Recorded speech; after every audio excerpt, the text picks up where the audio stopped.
Okay, so welcome everybody. Today we're going to be talking about confidentiality. My name is Gwen Soffer and I'm the Wellness Coordinator at NSC. So I think I've met most of you, but if I haven't, please feel free to reach out to me anytime. I run our on-site clinical therapy as well as our holistic services, and I also am involved in our professional development. So today, as we cover confidentiality, we're going to look at NSC's confidentiality statement and really kind of pick it apart to make sure we all understand it. And then also look at some places where maybe there are some questions that we have or situations that come up that don't fit so neatly into the words on the policy. So I'd like to start just by really emphasizing that confidentiality sometimes is presented almost like a legal liability issue, but really it's about our commitment to our clients, showing them that we value their trust and also that we are looking out for their safety. So it's information that potentially could be damaging to clients, either as a violation of their trust or even as a safety concern that we need to really be careful to take good care of. So we want to start why confidentiality even matters. So I'm hoping that this shows up. Oh, good.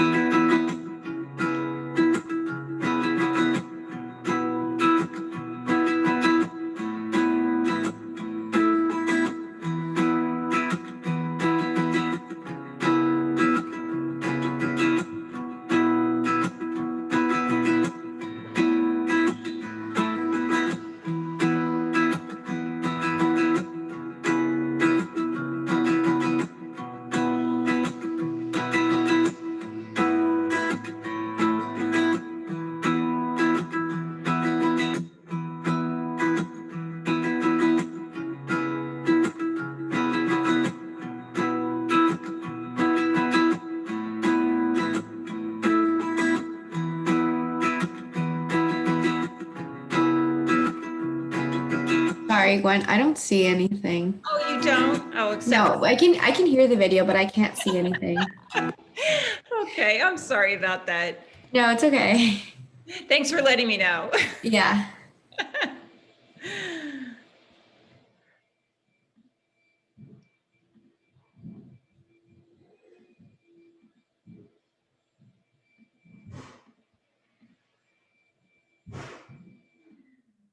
Sorry, I'm just going to do this again. Sorry about that.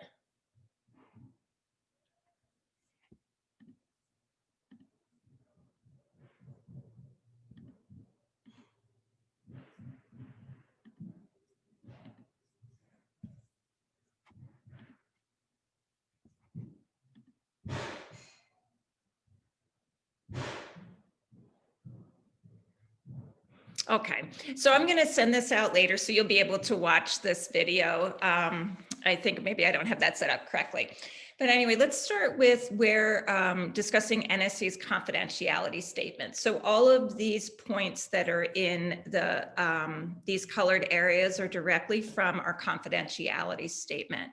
So would someone like to read these first two here for us?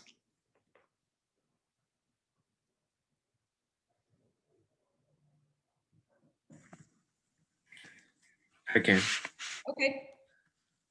NSC acknowledges and respects your right to privacy. It is vital that you're aware of the following tenets of confidentiality. Information is only requested from you when it is essential for the purposes of assessment and service provision. Great, thanks, Sam. Someone else want to read the other two, B and C?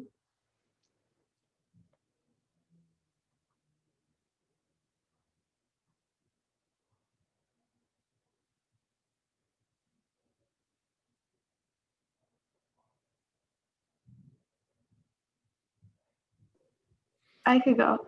Information may be shared within NSC for the purposes of coordination of care and quality assurance. Information may only be shared across organization if it is relevant and necessary to the services you are seeking. If at any time there is a need to disclose your personal and private information to an outside referral agency, you will be informed and sign and release of information will be requested from you. Great, thank you. So let's just pick this apart a little bit. So first of all, obviously making sure our clients are aware of their right to confidentiality and our commitment to confidentiality. We also want to think about what information is essential for us to know. We do get some pretty personal information from people and we need it in many cases, but as you're talking to clients about things, really, assessing what information is essential to know. Within NSC, we are allowed to share information with our clients or with our colleagues, provided the clients have signed this confidentiality statement. So this confidentiality statement is introduced at the opening of every case in every program. And just so that you know, we also do one in wellness with therapy sessions. So in many ways, we have alerted our clients that as part of their care, we work as a team at NSC and that we do discuss clients' cases. So you really want to make sure that this is something that you point out to people when you're doing this form. We'll talk a little bit about what you'll do if it's really delicate information that maybe arises later, how we'll deal with that. And then also with an outside agency, we do need to secure a secondary release of information. So if you're going to refer someone out, you would have to get their permission on a separate release of information to let them know that you were doing that, they gave permission, and how that information was going to be used. This is really important to think about even when you are just speaking to someone else in another outside of NSC. So there was recently, I just heard of a scenario where a client was, someone was helping this client with a housing issue, and there was some transferring of information very much unintentionally. I'm sure it was just trying to help resolve this problem, but the client actually was aware that information, no one had asked her that permission, and she ended up bringing it up in a therapy appointment, and that's how I know about it. But anyway, so whenever you're talking about a client to anyone outside of NSC, you have to make sure that you are getting permission from your client to do that. So what information do you think is included in the information that's kept confidential?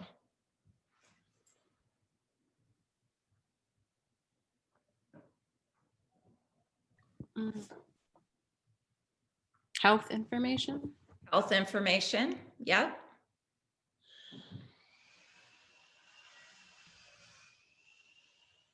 What other things? Things like their socials or their alien ID numbers.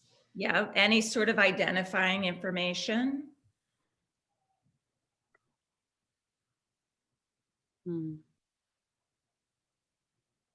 What about some more like basic information that maybe we just think of as, no big deal, but that could be significant for someone?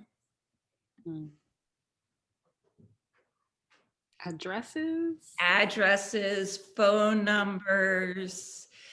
And how about immigration status, right? There's a lot of things that maybe, we might be so used to filling out forms where we kind of throw this information around ourselves, but we want to think about what type of information could be sensitive to a client, could potentially harm a client, or is information that clients just don't want to share. So, that's a broad range of information, but you all mentioned some of the important ones.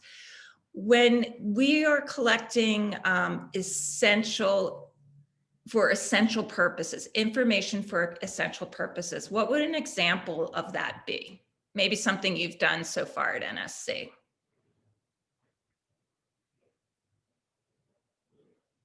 Sorry, say that again.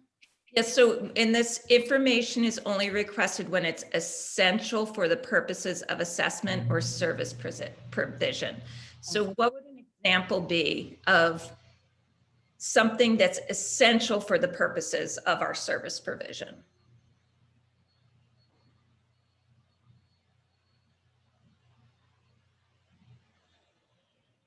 Health. Health information, exactly. Like if you're working even as a case manager in a program, or of course on the health team, you're going to need to know that information in order to help the client.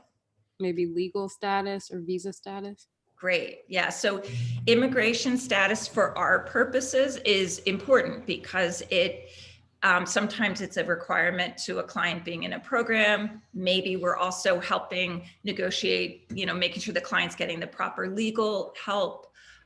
It will affect the types of services they can get outside of NSC. So that's essential.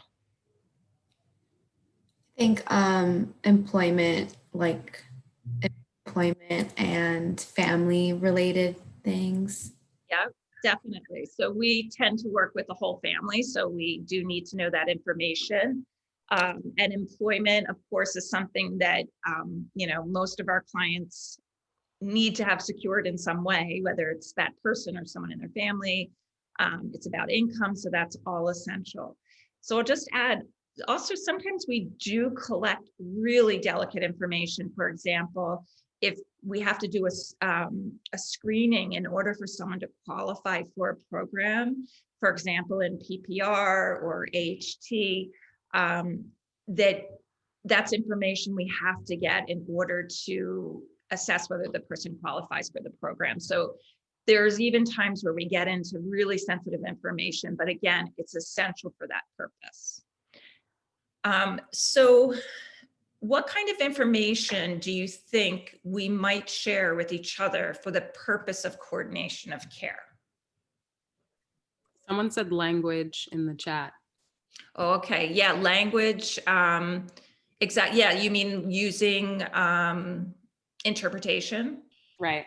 Yeah, right. So sometimes normally we wouldn't have a third person in the room, right? But if we need to have interpretation, it's essential to delivering our service. And also interpreters are also under a code of ethics that they work under as well. So they would be responsible also to keep that confidentiality for anything that they've heard. So what's an example of coordination of care? When might two different people from two different programs have to talk about a shared client? In my experience, I've worked with like on-site therapists, and we kind of have like a small chat or check-in before they meet with the client to kind of talk about what they might be going through and some symptoms they may have. So there would be that type of coordination care. Yeah, absolutely. So definitely in wellness, if we don't know beforehand why the person was referred or some of the things that they have experienced, we're kind of going in cold and maybe even having to ask someone to tell their story again when it's not necessary. We could coordinate that with our case managers. Another thing is sometimes in wellness, we hear something that's really a case management scenario. And instead of just saying, oh, I'm sorry, that's not what we do, it's our obligation to connect with the case manager and say, hey, there's an issue going on you might want to be aware of. The same way the case manager might contact us and say, there's like the client is upset or is having an emotional reaction to something that we should be aware of. What other things are coordination of care might come up? Just whenever you're making new referrals, coordinating with the new departments, so they know what the situation is and get the documents they need. Great. And that I've seen that confusion come up. And we actually don't need to get a consent to refer someone to an internal program. Of course, we're going to ask the client if they even want to be referred. We're not going to just refer them because we thought it was a good idea, but because it's internal, you are not required to do that. If it's external, of course, you are required to get another one. Great. So, and we just answered these questions about internal and external referrals. Okay. Who would like to read this page? Someone can just jump in. You can read all three of them. I can do it.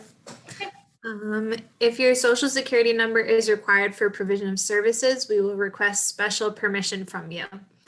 In cases of legal proceedings, including your immigration case, your confidentiality will be protected to the extent that the law permits.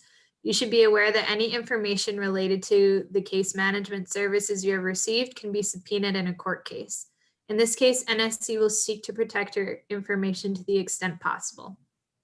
If at any time you provide information regarding serious, foreseeable, and imminent harm to either yourself or to another person, confidentiality does not apply. In these cases, information may be disclosed in order to prevent serious, foreseeable, and imminent harm to yourself or another person. Great. So why is it important to protect someone's social security number? Why is that so important? Prevent identity theft. Yep. Identity theft.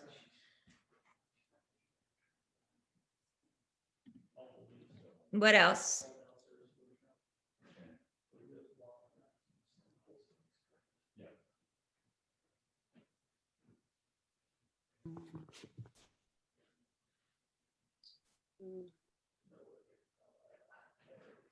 So that's the main reason. I mean, just like any of us would be fearful if we get a notice that somebody has stolen our, social security number, all kinds of things can happen. And it's hard enough to know how to deal with that if you're aware of it, let alone maybe some of our clients that don't know how to negotiate that. And it's costly, and it really involves potentially, losing money and having poor credit as a result of that. So even things like if you're at the copier, if we were on site, and when you are copying someone's social security number and then you have it, a piece of paper, and it's maybe you made a mistake, really shredding that, getting that shredded so that it's not, left in a compromised position. So how could we protect our clients' information in the threat of a subpoena? So is there anyone that's not sure exactly what that even means? If a client's in a criminal case or even in an immigration case, the courts can request their information from us. So NSC does everything we can to fight against that. But what can we do in addition to make sure, even if we had to put this information forward, that we would not be compromising our clients?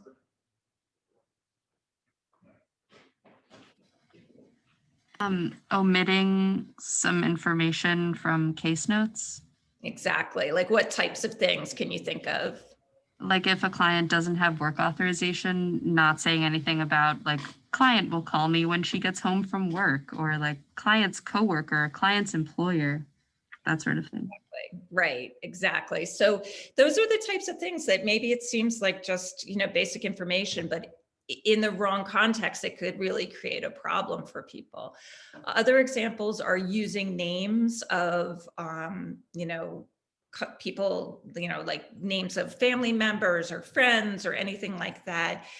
Anything that could be sensitive. And we're going to talk about how do you document that sensitive information so that we at NSC know what's happening. But if someone from the outside were to look at it, it's not explicitly talking about everything.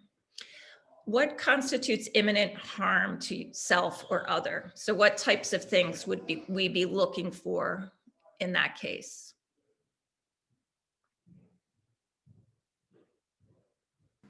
Suicidal ideation and perhaps like wanting to hurt other people. I don't want to be like homicidal thoughts, but like things like that. Yeah, absolutely. So obviously anything around suicide, which by the way, on Wednesday, we're having a RHS 15 and suicide protocol training. So please attend if you can. So that's one. And then of course, if someone's going to go hurt someone else, or they say they're going to hurt someone else, we are obligated to, to do something about that.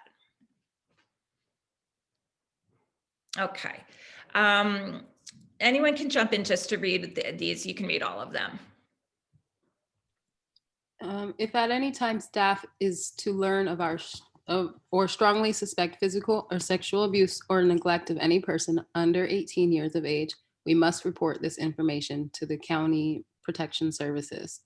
While NSC will request that participants involved in group activities respect the privacy of all other group members and hold confidential any information that is disclosed, NSC is not able to guarantee that all participants will honor the confidentiality of fellow participants. Any information that you provide to NSC is kept confidential and stored securely. NSC will continue to keep your information on file for 7 years after your service period. After this time, your records will be destroyed. Throughout this time, your records will be maintained confidentially. Good, great. So without too much detail, because the mandated reporter information is complex, but generally, who is a mandated reporter at NSC and what is the responsibility of a mandated reporter?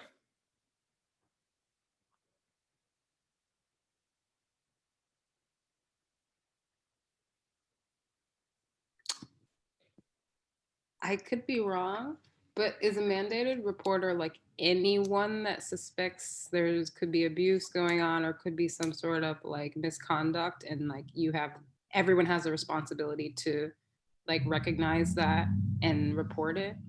I think Yeah, that's so like anyone.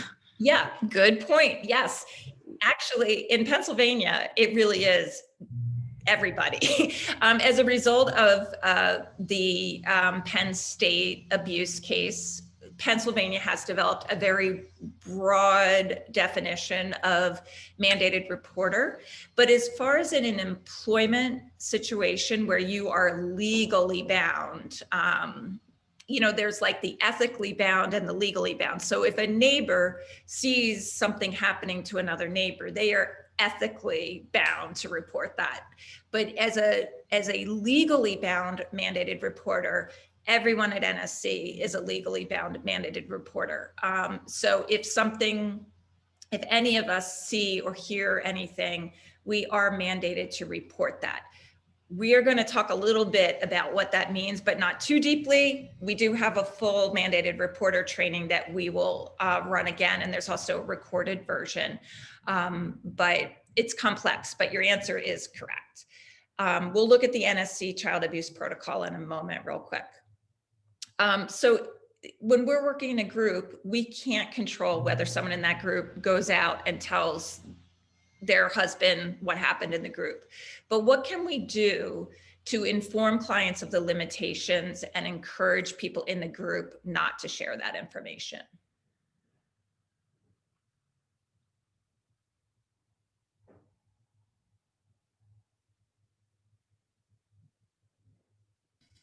You could remind everybody in the group that this is like a safe, insular space for our clients. And we want to make sure everyone feels comfortable and at ease in that space. Yeah, exactly. So it's making some kind of group rules or agreements, and just really being explicit about it is exactly. Beyond that, we can't really control what happens, but if you take a moment to express, the seriousness and the importance of it, that is an extra step we can take, and stored securely. So we're all off site right now, so we're going to talk a little bit about what that looks like. But on site, that means, folders that need to be put in filing cabinets. And for interns, it means not leaving files out in public spaces. I know some of you have not actually been at NSC before, but it's a very active place. There's lots of clients walking through, lots of spaces, as well as other people. So if we leave a file on a counter or on a table that's pretty public, there's no saying that someone can't take it or look at it, and then suddenly all that person's information is compromised. We do have an archiving system at NSC. So if you're a newer case manager, ask your supervisor the next time that they will be collecting those, and it's secured off-site through a service for 7 years. Isabel, to answer your question, yes, I will send out the calendar invite for the other training later today. So this is just a piece of our child abuse protocol. Again, I'm not going to get into it right now because it's very in depth, and you can see the full protocol in the critical incident binder. I'll send out this PowerPoint so that you can click there. So basically, we're moving between having a reasonable cause to suspect and when it's concern. So when we have concern, but there's no real evidence, we haven't heard anything specific, we just kind of have a hunch, that's not enough to warrant reasonable cause. But if we witness or hear someone say something that we're like, okay, yes, that is really beyond a hunch, I have a real reasonable cause to suspect something's going on, then we are mandated. Okay. So there's also a way for clients to voice their grievances.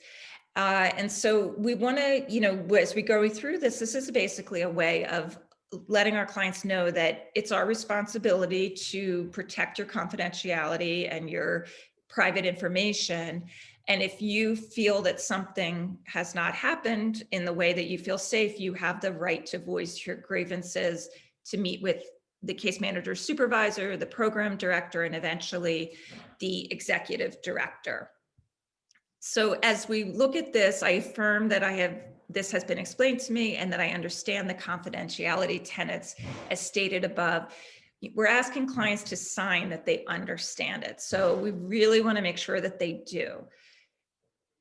We have to acknowledge that some clients, this is a foreign concept. This might be something that they have not had to deal with before, or maybe back home, this wasn't something that was respected or even offered to people. So we really have to take that extra step to make sure that they understand what their rights are and how we are going to protect that.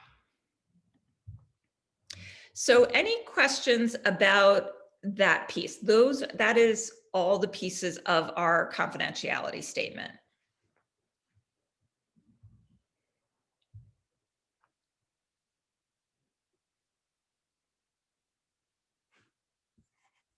Okay, we'll move on then. So I'm not going to play this video, but you guys can look at it later. And it's kind of a good little, it's a demonstration of how you might talk about confidentiality with your clients, how you might introduce it. Again, there might be some issues around the language, the way it's translated into language. So it's always good to make sure that you talk to your interpreter to make sure that they understand the wording so that they can make the adjustments in the language that make it as accurate as possible. Okay, so personal identity information, or PII information. This is this piece here is actually from the employee handbook. If you're an intern, you may not have seen this, but basically it's another commitment to protect people's personal information. And so interns sign a confidentiality agreement and staff members sign this PII information agreement.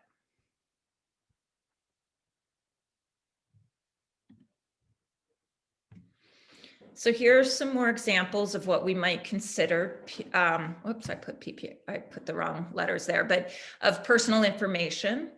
Some of these we talked about: Social Security information, financial information, bank information, credit card, address, telephone number, immigration status, birth dates, marital status, family names. Biometric identifiers are fingerprints, things like that.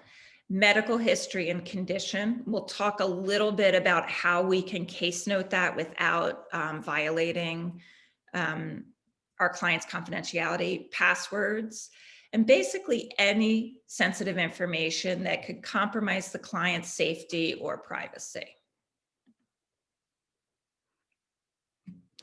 All staff and interns are required to maintain the confidentiality of personal information. It's restricted to those who need to know. And all staff, interns, volunteers, independent contractors sign this agreement. So making sure you really understand the agreement as well. Okay, so some tips on protecting this information. Always making sure the documents are in a secure location, nothing's left at the copier. You shred documents before throwing them out. It's not enough to just crumple them up and throw them in the trash can. I have gone back to our trash can by the copier before and found like printed social security numbers sitting on top. So we really want to make sure that we're shredding those. Never leaving files unattended in public spaces. Phone calls, ensuring that you're in a private location and your client is also in a private location. This is challenging while we're off site, and we'll talk a little bit about that. With emails, assume that all emails can be hacked. Always go from the sort of universal understanding that all emails can be hacked, and that any really delicate information is better dealt with in a phone call directly with someone. We are allowed to email each other within the NSC system about clients, but still be careful about the types of information, the type of information that you're including in those emails. Maybe it's better to just have a quick phone call or team meeting with that other colleague. Externally, we have to encrypt our emails with any that have any personal information in them. Texting is a great thing. It works great with our clients. I think we'd all agree about that, but we want to be careful not to include really private information in a text. Other people can pick up a phone and read a text. Phones can be hacked. We did a training earlier this year about, abusers getting hold of someone's phone and being able to actually access their texts through a program online anytime they want. So we want to be sure that we're being careful with that. There are some programs, I can't remember the name of it right offhand, where the text isn't permanent. It only lasts for a certain amount of time. But keep that in mind that, a text is not necessarily that private. Regularly delete your text history. And if there is a situation where maybe you do have to text a client, I don't know, they have to text you their social security number, something like that, because you just need it, or, there's some scenario, make sure you delete it and that you also ask your client to delete it. This is from our PII policy. Again, it's understanding that we use our phones to communicate with our clients. That's, not many of our clients are we sending encrypted emails to. So, there's an understanding that that is an important communication tool for us, but making sure that you're getting rid of things on your phone that don't need to be there, making sure that you are being careful about the types of information, the type of information that you're using in via text. Okay. Any questions about that last piece there?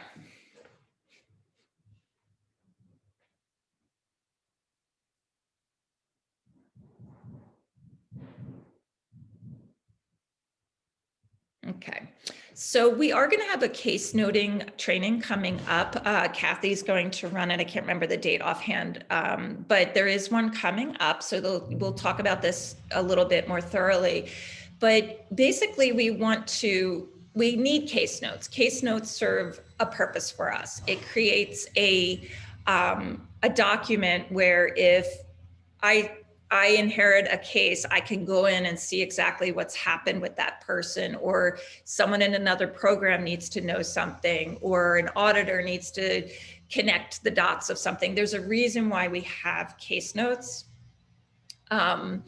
They provide information to us, especially during staff transitions. They act up as a backup in the case of emergency. We don't have to go looking into a hard folder to find an information. We usually can find what we need on Apricot.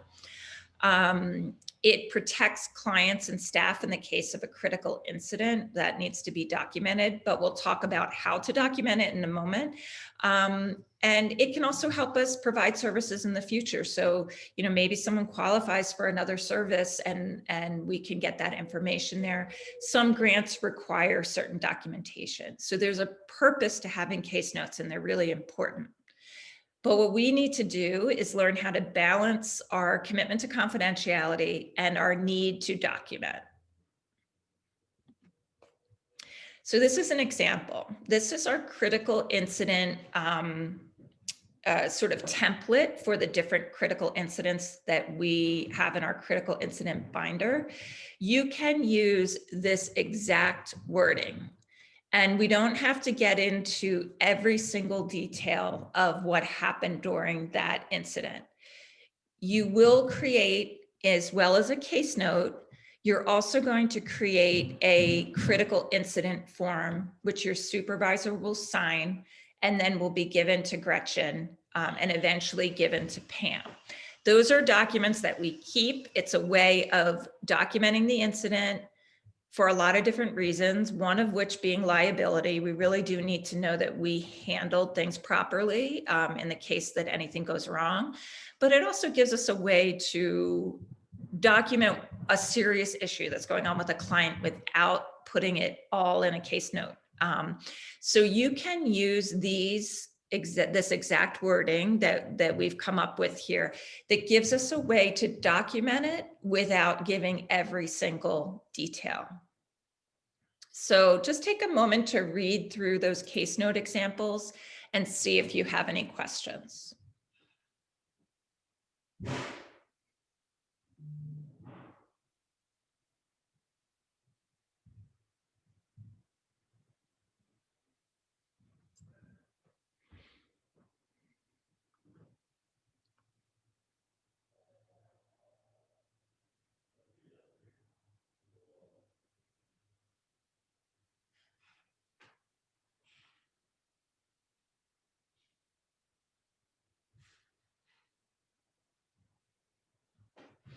So any questions about that?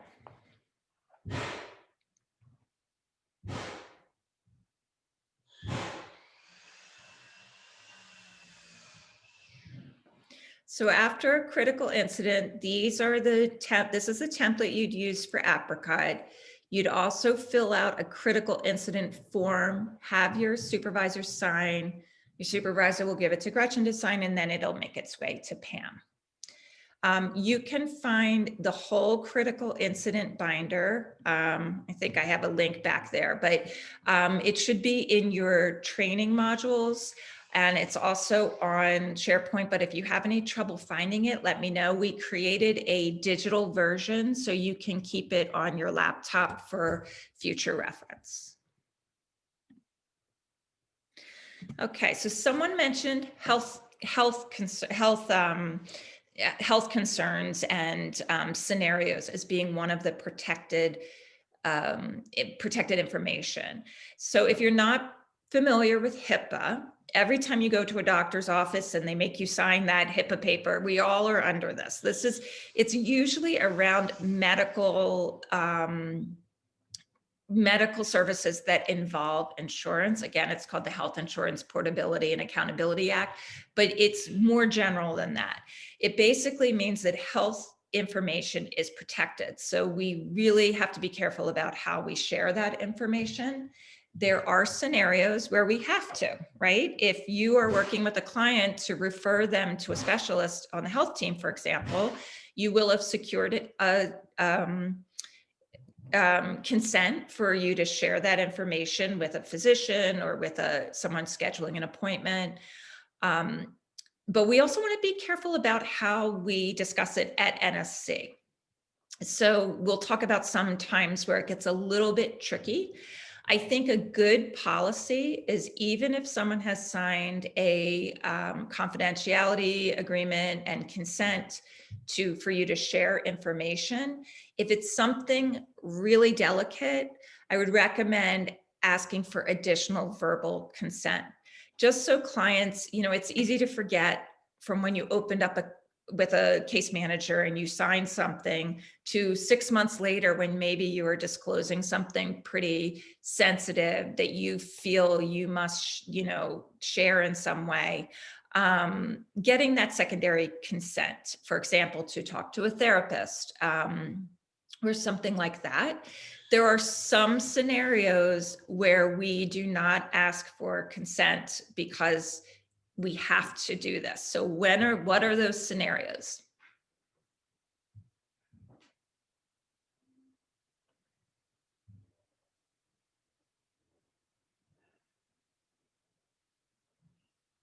So if it's a mental health crisis, a suicide, and the suicide protocol is put into action, that is a time where we're concerned that a client might hurt themselves. And remember, that was included in the confidentiality statement as one of the scenarios where we cannot ignore it. We can't keep secrets about that. We have to get the proper, help there. Another is if a child is being harmed. Let's say a parent is ignoring a child's serious health concerns. That's not something that we can ignore. So if someone has has an emergency, like they have a heart attack at NSC, then that's a 911 call, like without, having to stop and ask for additional consent. So there are times where that is bypassed. Okay, so this is how you should case note health conditions. And I know this is tricky with the health team because you all, that's what you deal with all the time. So I'm gonna ask you to defer to Ariel and have this conversation with her about how you need to case note or what information you need to include. But outside of that, we never want to talk about a diagnosis or anything explicit about someone's medical condition. Instead, we can refer to it as a long-term medical condition or concern, or short-term medical condition or concern. And I'm including pregnancy here because many times since I've been at NSC, I found out a client was pregnant and they hadn't told everybody, including sometimes their partner. So, we never know what the scenario is around that pregnancy. So that, that might be something that you call a short-term medical concern as opposed to indicating a pregnancy in your case notes. Are there any questions about this medical piece?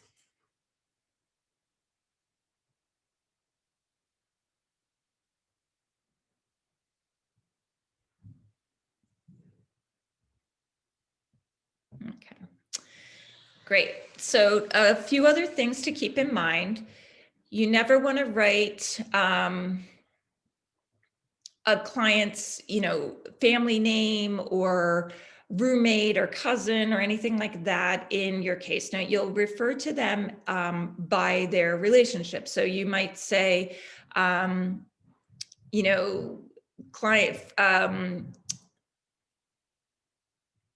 client's spouse or something like that, whatever that's going to be, but without the person's name. We don't want to include any details of an abuser's name. We don't want to include any medical diagnosis. Again, we're going to use short-term and long-term medical condition or concern. We're not going to include information about arrests and warrants and any interactions with ICE or police. And we only are going to use those templates for critical incidents so that we're documenting the information accurately without giving all the details. Okay, so for interns, and this is for interns, but also people that supervise interns. And I say this as someone who was an intern not that long ago as an MSW student, that when we're doing case presentations or academic assignments, We always want to remember that people are not a homework assignment, that we really need to make sure that we are protecting them. Case presentations are critical to learning, there is no doubt, but we want to make sure that the information is changed enough that that person is really not identifiable.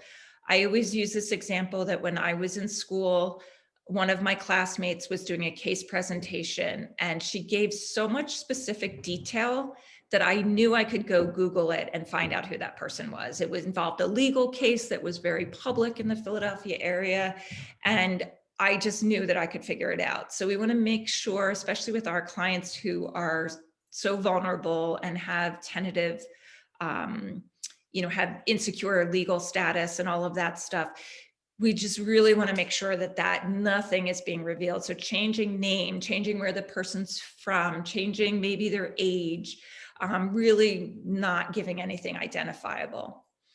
We're going to use Google Voice and not our personal phone numbers. Be careful of your personal conversations. Someone was telling me the other day that they, at some point in their career, overheard these two professionals kind of gossiping about a client, and it was actually a relative of hers. And so you just knowing that those things are really pretty public, and also that we shouldn't be having those personal conversations about clients. And of course, social media, never posting anything on social media that is directly about our clients at NSC. Okay, so I'm just going to go through a little bit of working remotely.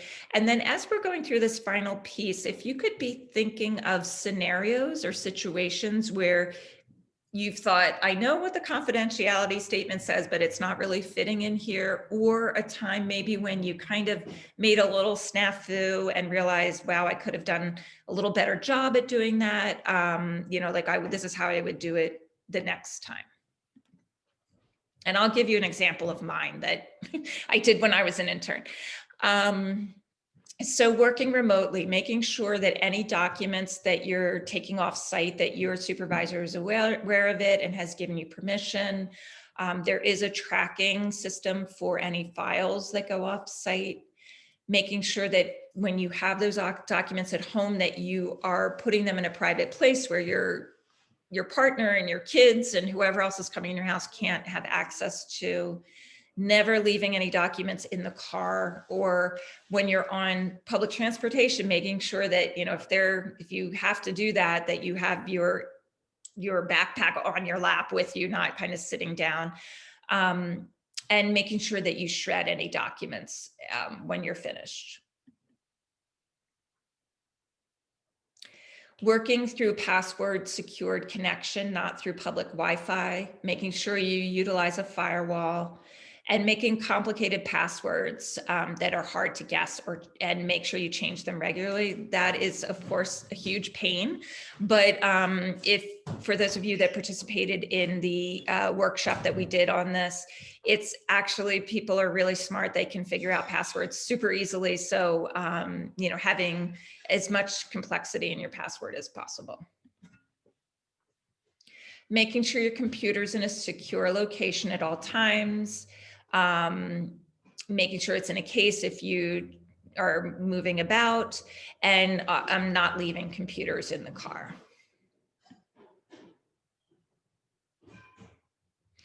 Never, accessing records in a public place like in a cafe or train, and being sure that you're aware of who's around you. We're all working at home and there's lots of movement in the house, and just making sure that you are being as private as possible.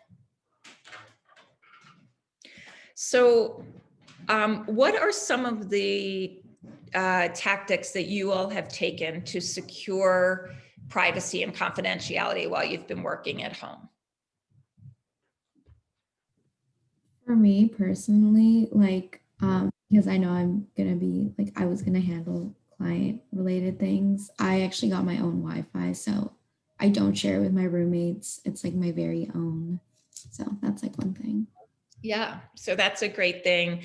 I know some some of you may share space with people and not be able to do that, but as long as knowing that it's just, it's just kept within your house. But if you can do that, that's a great solution. What other things?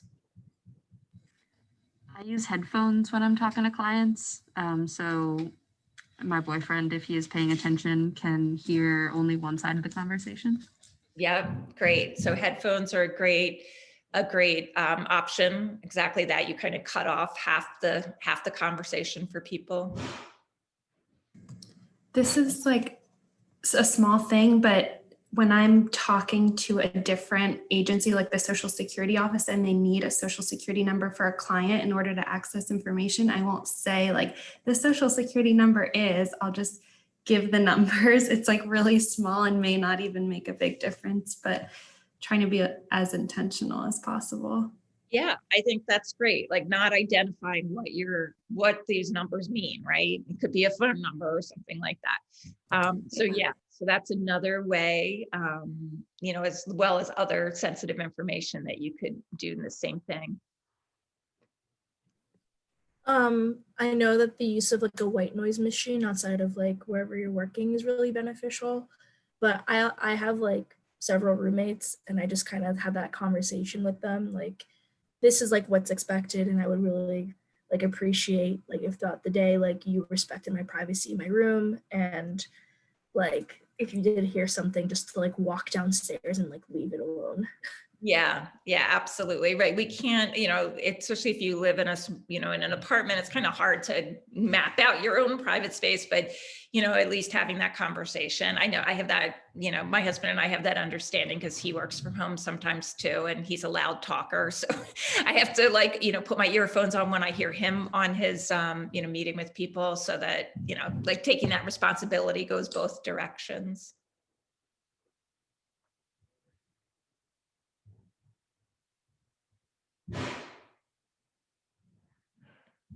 Great. So those are all good suggestions. We're all learning as we go. I think we're getting pretty good at it though. So if you come up with any other tips, please share them.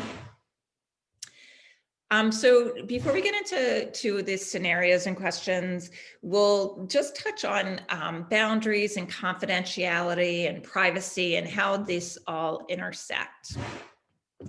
So, when we talk about these big ethical issues, they usually are intersecting in some way. So some of the ways we might think about that are if there's a conflict of interest. I'm going to put conflict of interest and dual relationship together. So let's say you have a client and, or I'll use an example that I heard someone else use in a different context. They're a therapist and they started talking, they'd been working for someone for like a year, not one of our therapists. And the person started talking about her sister getting married. And it just came out that this person was marrying someone that the therapist was really close to. I think they were even a distant family member. And so that was a situation where there was a conflict of interest and suddenly they were in a dual relationship professional relationship. And then suddenly this private relationship was kind of coming inside. And the way she handled it was to have the discussion with the client. And they worked it out somehow. But in our situation, it might be, let's say, a lot of staff members work in or live in West Philly. And let's say you find out your client belongs to the same church as you do, or there's something like that. It doesn't necessarily mean you have to call off the professional relationship, but there does need to be some thought and conversation there about what that means and how it could interfere with your professional relationship. And boundary issues, which I know we talk about all the time, but when we move out of our role or our scope, we are actually sort of creeping into this bigger picture of issues of privacy and separation and all of those things. So just something to think about. I know that's an ongoing conversation that we're having. Great. So any questions or any scenarios that you can think of that have happened to you or that you've heard of and you just not sure how you would handle?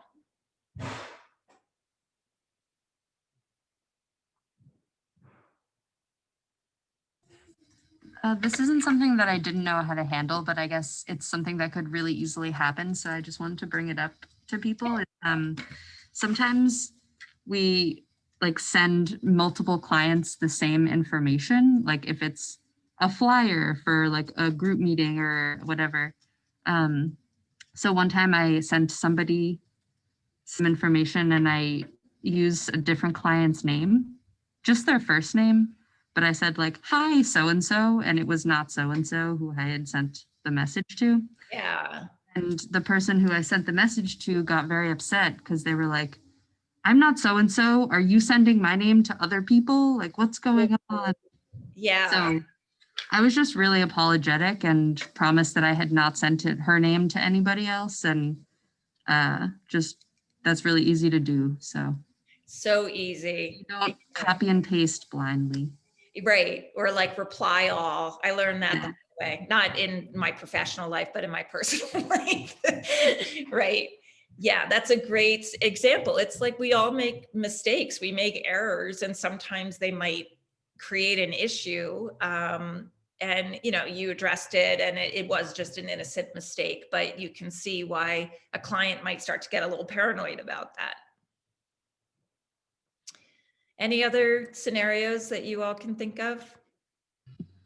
I have a scenario. It's not really, like I knew what to do, but it was just something that happens a lot that I feel like it's good to talk about. So I have a few clients who are all friends with each other. And so sometimes one of my, like two of them especially, will be like, oh, I'll help so-and-so with that. Or can you call so-and-so and see if they can, help me with this? And so just navigating that of, well, why don't you reach out to your friend and see if they'll be willing to help you? So trying to like remove myself from that as much as possible and letting them communicate directly. But a lot of my clients are all friends with each other. And so just sometimes they like to, I'll notice I'll give a client a resource and then the client's friend that's also my client wants that same resource. So just navigate that whole thing. Yeah, very good point, because there are a lot of our communities are tight and they talk, or even in Wellness Wednesday I hear ladies talking about something that happened and another, for their service, and that can happen really quickly. So very smart to just make it clear with the client that they're your client and your work, they can interact with their friend, but that you can't interact on the part of their friend. Any other scenarios?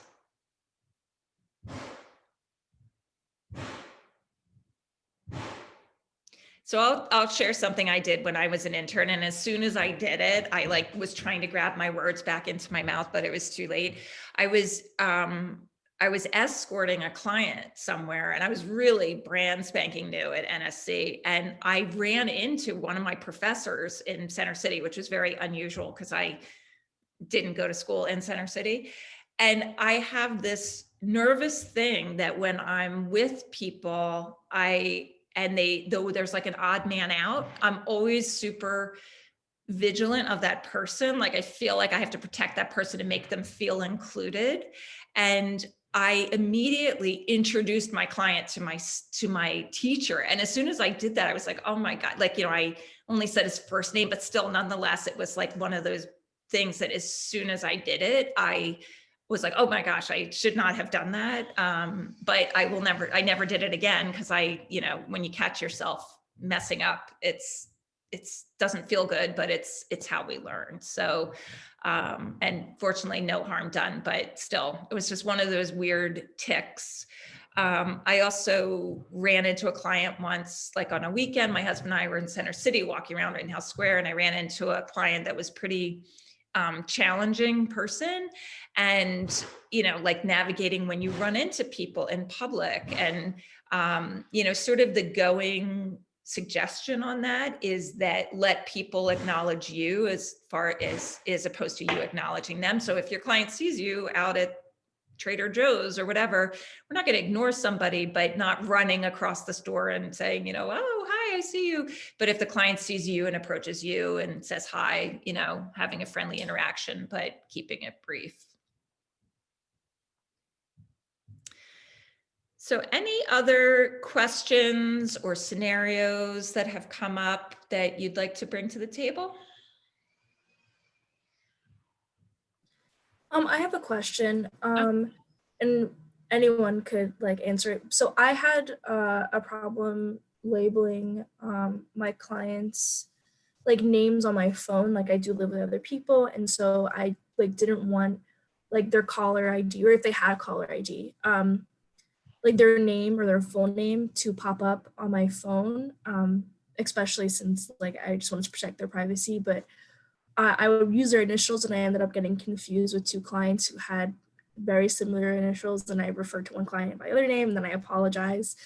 But so how did everyone kind of overcome that hurdle in regards to contact info, since we're all working from home and probably use Google Voice on our personal phones?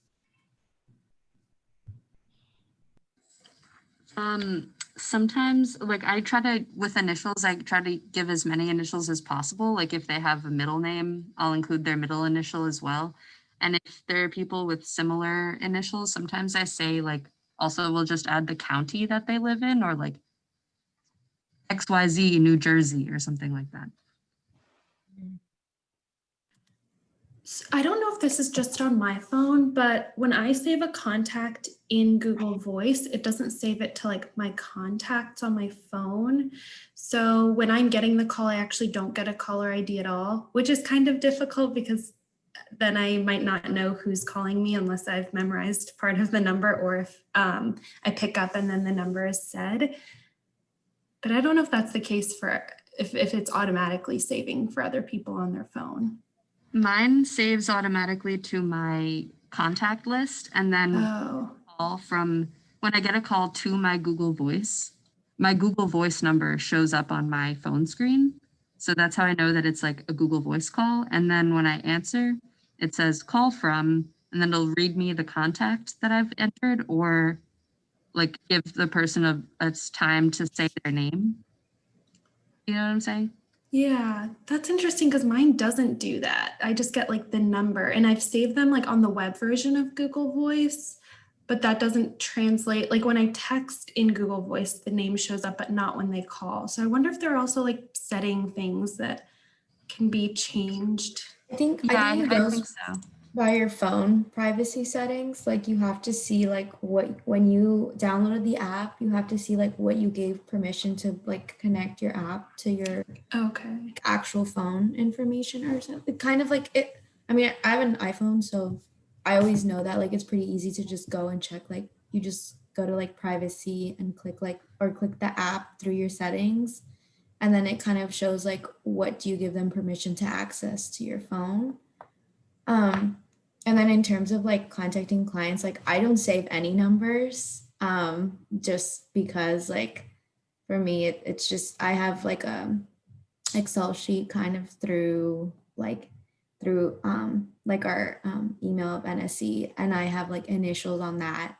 And it may seem a little bit more extra work, but it's just there's no risk of having that information come out. So.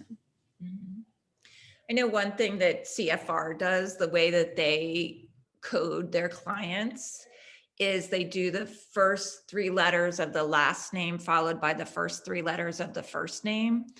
So it's actually pretty obscure looking if you didn't know what you were looking at.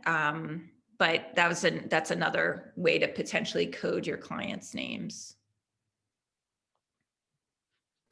I was going to suggest something just like that also, Gwen, either first name and then just an initial, or just the first few of each. I also used to specifically in not the last name, but the other part on it too. I forget what it is. You can put company on it. I would always make sure I put NSC for that, just so that I know those are like client names, and always delete it after you're done working with that client.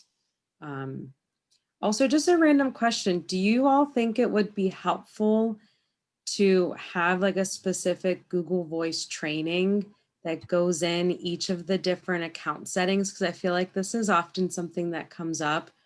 So if everyone was able to see exactly what people have on or off of their app options, I think especially on the phone, if that would be helpful. Yeah, okay. I think that's a great idea, because the other thing I know that we've talked about a bunch of times, like, is there a way to, turn it off on the weekends without deleting it? And all those, like, those kinds of questions come up all the time too. All right, so I'll work on help with that, Gwen. You know how to do that? Well, some of it. So I'd be happy. I'm always about Google Voice and turning it off. So. Oh, okay. I'll I'll have to get that information from you, and I'll send it out. I think that's a great idea, though, that, really understanding, because there's probably some more things in Google Voice that we don't even know. Or maybe people are coming up against problems and not realizing that they're solvable. So. And just to jump in on that, recently I got a message about like changing to Google Voice from Google Hangouts. So we've been using Google Hangouts. That's like another thing that just recently came up that me and Kara were talking about. So figuring out I didn't understand what even that was about. So if anyone knows, that would be great to understand. I had to turn off my Google Hangouts because it's connected to like my own Gmail. And for some reason I was getting like client things, and I was like, no, this is not what I'm supposed to have right now. And clients were like video calling me on Google Hangouts, and I was like, because I know they were supposed to use like protected like video services, like DoxyMe. So there was like that. So just like learning how to disconnect my Google Hangouts from my Google phone number would be great. Yeah. This sounds like a mission for Carolyn. I might have to get Carolyn on this. She's always good with that stuff. So, great. Any other questions or comments people would like to bring up?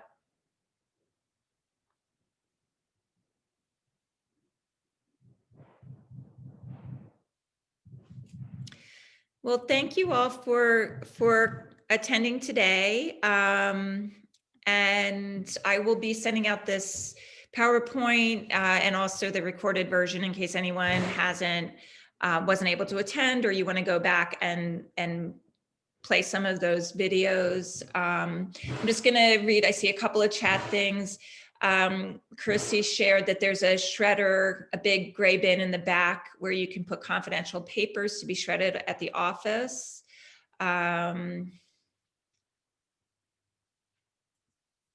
I'll send out the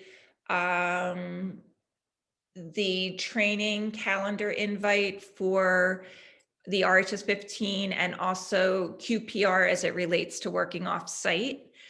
And I think that's everybody. So please feel free to reach out if you think of anything later, if there's anything we missed, and I hope to see you guys on Wednesday. Have a great rest of your day. Thanks, Gwen. You too. Bye. Bye.